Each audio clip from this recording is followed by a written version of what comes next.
We are fortunate that in our studio today, Mr. Rehan from Karachi is here. And we're going to talk about today regarding the AI and how it's transforming the youth of Pakistan into entrepreneurship. Thank you very much, Mr. Rehan for joining in my studio. Hopefully, you will give us your view how you're going to transform the youth of Pakistan. Thank you so much, Dr. Saab. You're a poet, so I'll start with a small Punjabi शेर. वो कहते हैं कि माली दा कम है पानी लाना मशके भर भर लावे मालिक दा कम है फल फुल लावा लावे ते ना Ya लावे. na lave. So, I'm not a planner. Allah is the great planner. I was born without a plan. I was not informed that I would be born.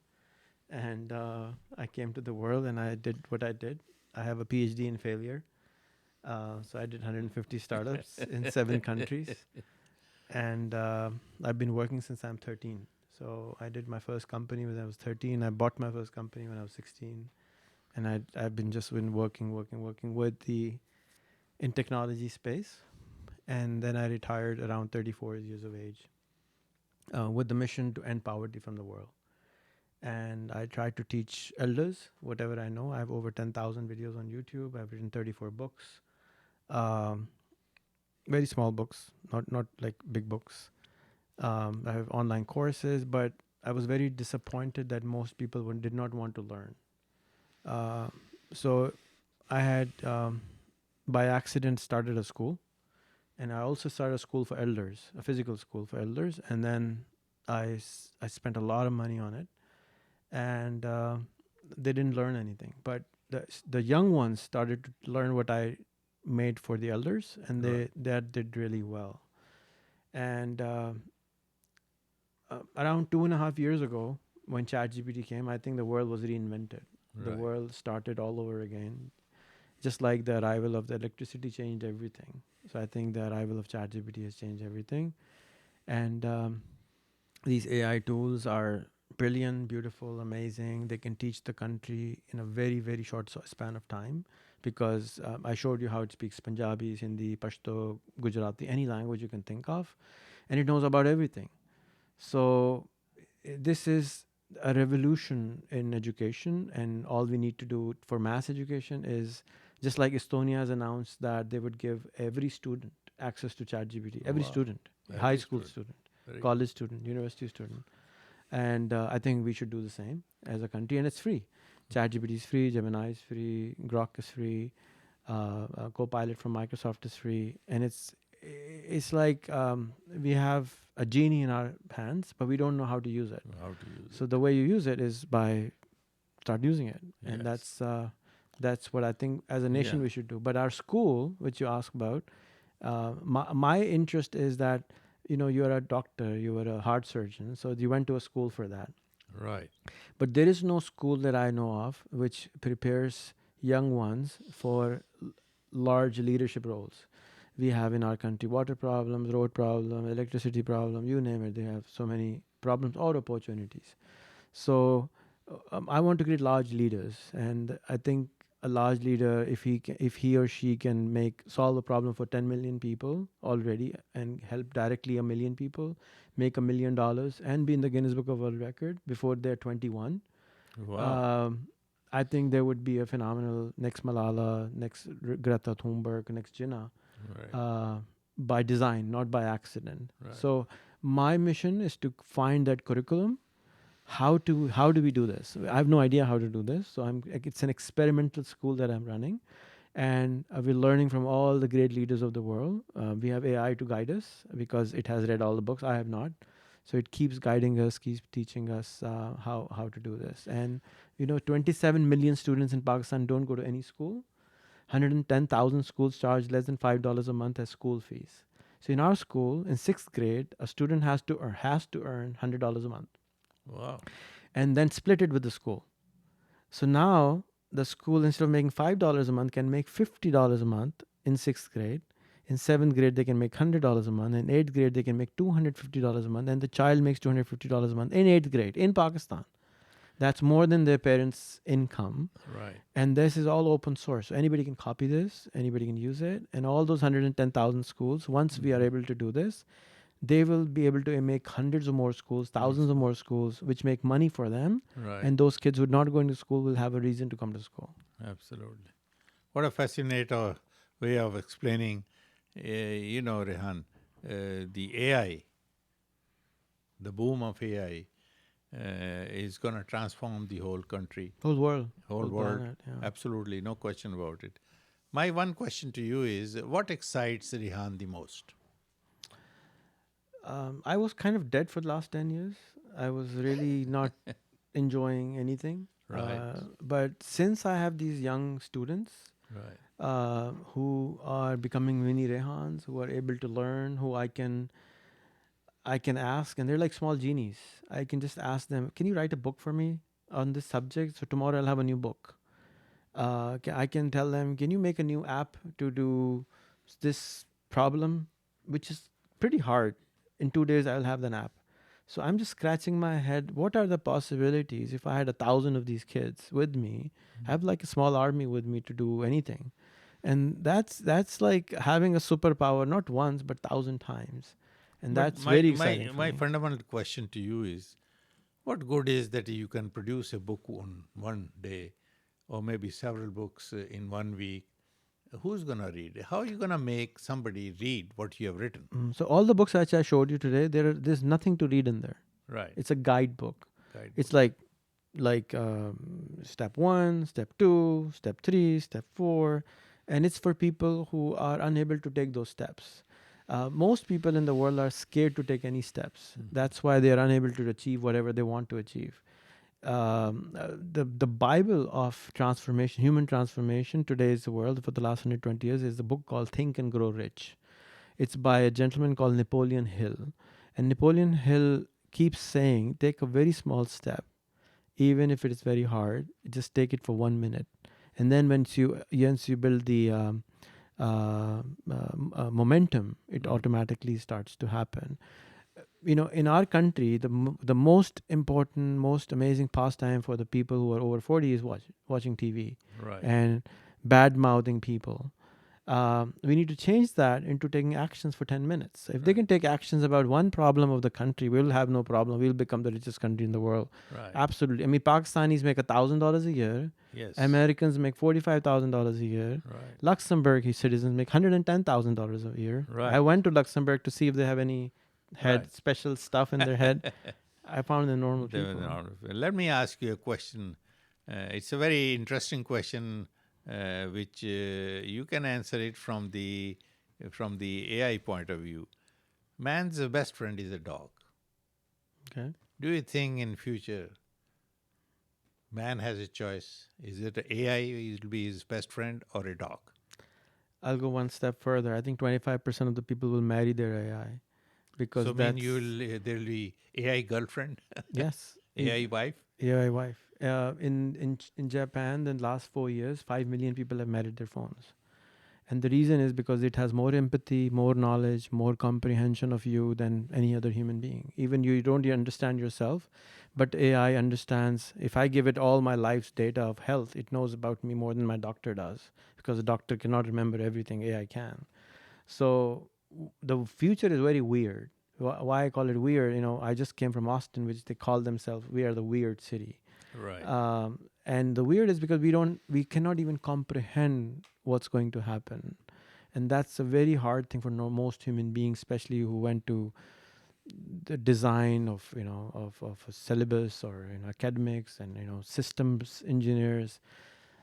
Not knowing is dangerous, more dangerous than knowing, right? So a lot of people are unable to digest this information, that this is the kind of world we live in. Today, for example, we have this Tesla, full of self-driving. It can drive itself. It's more safer than any other human being, but people are scared to use it. Absolutely. One other thing which intrigues me, that the natural growth of a child in mathematics, natural growth of a child in physics, natural in abstract like arts. How does AI will interfere in a young child's mind who is going to be geared toward making money at the age of 10. And he's using this social media as a tool to earn his living and living the routine university classrooms. Do you think there will be any different kind of breed that we are breeding into, which is unconventional? 4 generations ago, 120 years ago, only 3% people were able to read and write. Right. Right? Today, 90% of the world knows how to read and write. So people thought that it's going to be impossible, that it can never happen. Especially like this race, people can never read and write. He can never read and write. So I think what AI allows us to do is, which most people don't understand, that it's a tool. It's like electricity. Once you have electricity, everything changes. Before electricity, the factories were only on the bank of the rivers, right? Because they need to move that wheel. But once electricity came, you can put a factory anywhere. You can put it on a mountain. You can live anywhere. Before, humans were able to only do agriculture beside the river. Now we can live anywhere. We can choose to live on the moon or the Mars or wherever. Right. It's an evolution which most people cannot understand or feel or kind of digest the idea that you can ask anything. So in a linear term, Right. in engineering, for example, if an engineer invented a car which went from 10 miles a gallon to 20 miles a gallon, he'll probably get a Nobel laureate award, right? Right. Absolutely. But today, you can invent from 10 miles a gallon to maybe 1,000 miles a gallon.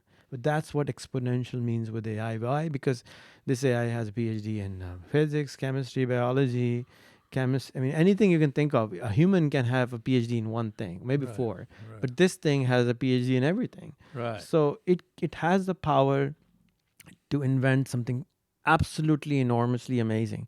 But the challenge is the people who are using it, they don't even know what to ask it. They're not using it with the power in mind. Fine. Right? So What it it's can like do. going to the Bill Gates and say, sir, can I have $10? Right. Right? So that's what's happening with AI. I hope he doesn't keep $10 bill in his pocket, Yeah, I does hope he? so too. Well, let me ask you. There is a saying that things which are made by human can't replace human. What do you think about that? If somebody thinks that, that's right. Okay, then I don't know what that means, though. it means that You can't once replace the a human AI mind. is there, Mhm. do you think we need a program that can check what the information AI will give us is right or wrong? Is there any program we have designed? So whenever you ask with anything to AI, you can always say, please answer me with references. So whatever it will tell you, it will give you the reference, where did I read it from? Just like you ask with a human being. You can ask a human being, say, can you find this information for me, but please bring references. So you'll say, where did you find this? Which book did you read this in? So with AI, you can always say, give me references of this. So it's going to give you the references. No, I understand that. But I'm saying when the AI has glitches, or AI is coming out of a database, when the database gets corrupted for some reason or another, is there any program who can check it out that it's corrupted or not? That they're not giving the right information, they're skewing the information. So I don't know how deep you want to get into this rabbit hole, but the LLMs, nobody understands how they work. Nobody. So these LLMs are not databases. They work in a very, very, very different way. Everything which AI is producing, it does not understand. It just produces it. And that's a very weird thing because it's giving all the right answers.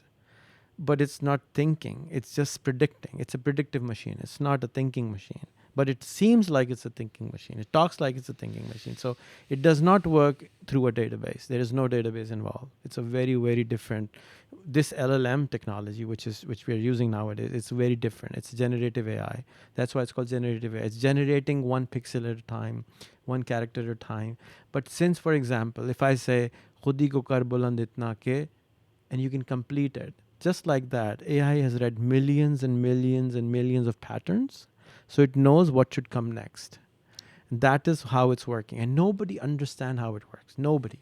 The people who invented it invented generative AI's methodology. for understanding how the human minds work. And people still don't understand how the human mind works. And now they don't even understand how the LLM works. So it's a very weird, complicated situation that nobody can go inside and understand how this thing is working. It's very complex. I have spent I don't know how many hours, maybe 400-500 hours trying to understand what they're talking about. And I didn't even understand what they were talking about. After spending so many hundreds of hours, I understand what they're talking about, but I understood that they don't know what they're talking about because we have not been able to understand the reality of nature, of life, of the life itself, or quantum physics. Similarly, LLM is very they don't really understand. That's why what they're doing is talking about compute, adding more servers, adding more servers. So what happens is by adding more servers, it gets more and more powerful. But they don't understand how it gets powerful. And that's a challenge. And that's why it's so dangerous, because we don't really understand. Maybe it'll kill us all. Maybe it won't. We don't know. But it's something which is the reality today. We have to accept it. Now, if I ask you, I understand that the AI related has really helped in medicine. Mm-hmm. It has helped in science, computing. What do you think on social platform, on the religious point of view, or some of the customs point of view? How does AI differentiate in answering those questions? So we have a friend, maybe you know him also, Jalaluddin Qureshi Sahib. He works on water. He's a hydrologist. He's a PhD doctor. He's writing a new book on a role of water in all the religions. So I was sitting with him yesterday. I spent the day with him, and I said, "Let me sit down with me. Let me show you something." So we did a deep research on that question. That I'm writing a book. Please find me all the references from all the religions, in all the religions about water, and it produced us after 2 hours a 19-page document with proofs, with references on all what happened. It was going to take him 6 months to do that. It took him 2 hours of just one line. Right. Do a deep research on this for me. So I think we're going to leapfrog in many ways, and I wish that Jinnah Foundation and your work and your connections, which you were telling me earlier, can really take advantage. Right now, for example, if somebody comes into your room and there's an elder sitting and a child comes in and he doesn't say salam, you would say, "Why didn't you say salam? Uncle is sitting there." Right. Exactly the same way, we need to start advertising on TV saying, "Why didn't you check with AI before you even talk to me?" Right. You have to use this power Right. to leapfrog our country. Why is our country poor? Because we take more time to do less things. Right. And if we could just tweak that, if before you say anything, before you ask anything, ask ChatGPT. Very simple. If we advertise this after every azan, after every TV show, you have to use AI. You have to use AI. You have to. So it'll ingrain in our heads, and then that's all we have to do. We don't really, like, for example, everybody's showing up to a doctor's office for a single stomach ache or let's go to doctor. Why? First, it's very cheap and it's very free in our country. So everybody's eating these antibiotics, which is so bad for us. But they don't check with AI because they don't trust it yet. So the governments and the people like yourself can tell us that you should don't trust it 100%, but trust it 80% because it is telling 80% of the truth. Maybe humans are better, but humans cannot be everywhere. But AI can be with all the time with us and really help us in health, in education, in productivity. And we will have to, as humans, rethink how the humans live, because most of the work will be done by computers. Right. Thinking is done by AI. Hard work is done by robots. Even if we have a explosion of human race, what will we do? We really don't know. No. Now, I understand your visit is to explore the possibility of setting up a business school here.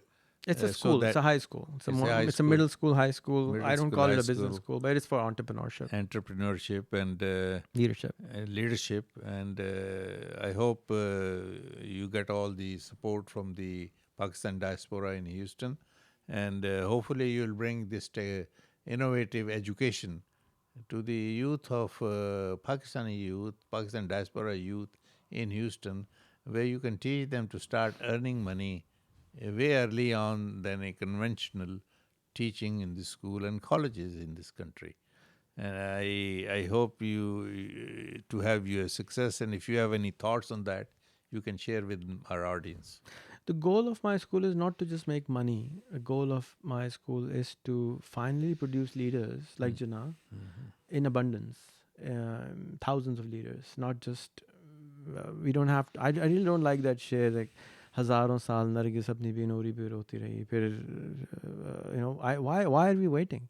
We don't wait thousands years for a dentist. We don't wait 1,000 years for a doctor. Right. We have not made that process. Right. So I think so I'm deliberately making a new kind of school to finally say, do you know any child in Pakistan who says, I'm going to grow up and fix the water problem, I'm going to grow up and fix the energy problem, I'm going to grow up and solve the health problem of this country? No, they're saying, I'm going to become a Elon Musk, I want to become this influencer.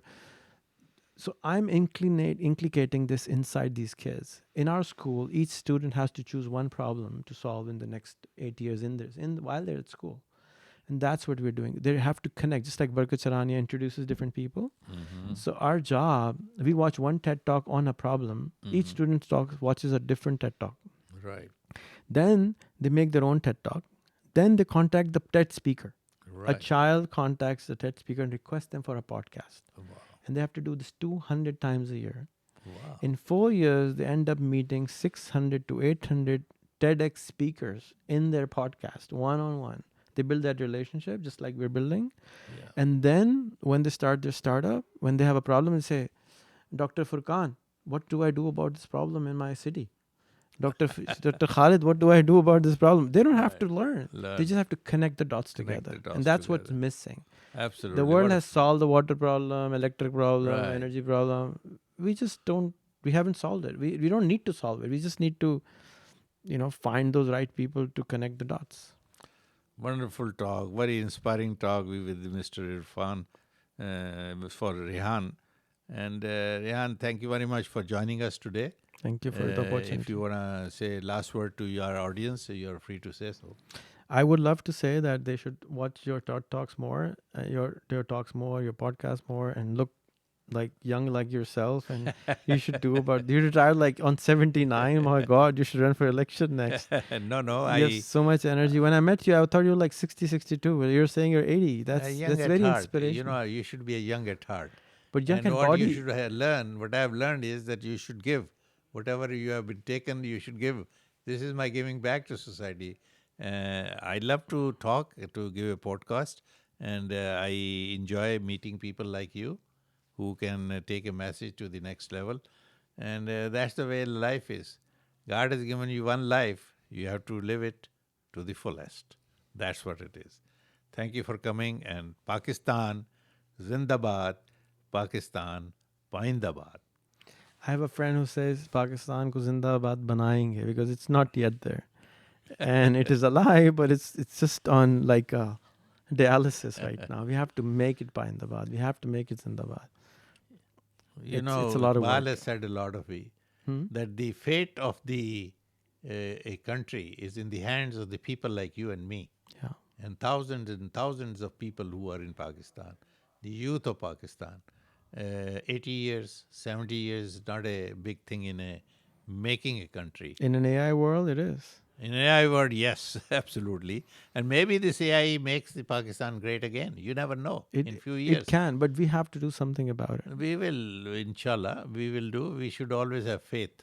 I Faith want in our to- youth. I want to give a request, an idea, throw it out there, because I think you're very connected in this society in the US, in Houston. There's a concept, there used to be a concept of a business incubator, but now there's another concept also called a business factory or a startup factory. There's a company called Rocket Internet from Germany. What it does is it takes the first world successes and goes to the third world and start their own startups. So for example, in Pakistan, Daraz, Food Panda, they came from these startups. So the business people in the US, I would request them to start startups in Pakistan with the partnership of the kids in Pakistan, and then start those startups because business solves the problem. There's a documentary I would highly recommend to your viewers. It's called The Men Who Built America. There were 8 men who actually built America, not the governments of this country. Edison, Rockefeller, Carnegie. These are the people who actually build the railways, build the trains, build the telecom industry. Entrepreneurs are the people who actually go and build that stuff. In a capitalist society, that's how it happens. Even in China, the entrepreneurs are the ones who actually built the real China today.